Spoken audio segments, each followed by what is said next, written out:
Esame tokiuose tarp tokių mūrų, tai yra buvęs benediktinių vienuolynas, kuris kildinamas jau iš 1620 metų, kai iš čia, iš Nesvyžiaus atvažiavo pirmusis vienuolės. Tačiau dabar šita vieta jau su vienuolynu nieko bendro seniai neturi, jau tarpukariu ir po Antrojo pasaulinio karo čia buvo įrenginėjami butai, o dabar virto čia jau visiškai nauja lietuvių buveinė su prabangiai įrengtais butais, kontoromis, biurais. Na ir mes matome už dureles, kurios veda iš šito naujojo Vilniaus į senąjį Vilnių.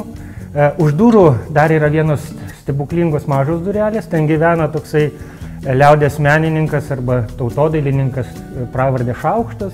Jis ateidavo į kavines ir dovanodavo patinkančiom merginom šaukštus medinius, savo drožtus, ir visiems labai patikdavo jisai.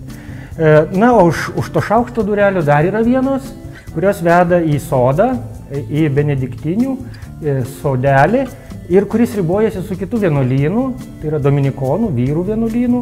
Ir mes mėgdavom prieš 10, 15, 20 metų ateiti į tą sodelį, patekti iš to naujojo Vilniaus į visišką ramybę, susėsti, ten buvo staliukai, kėdutės ir atsinešti vyno ir pakalbėti arba prisiminti tą senąjį Vilnių.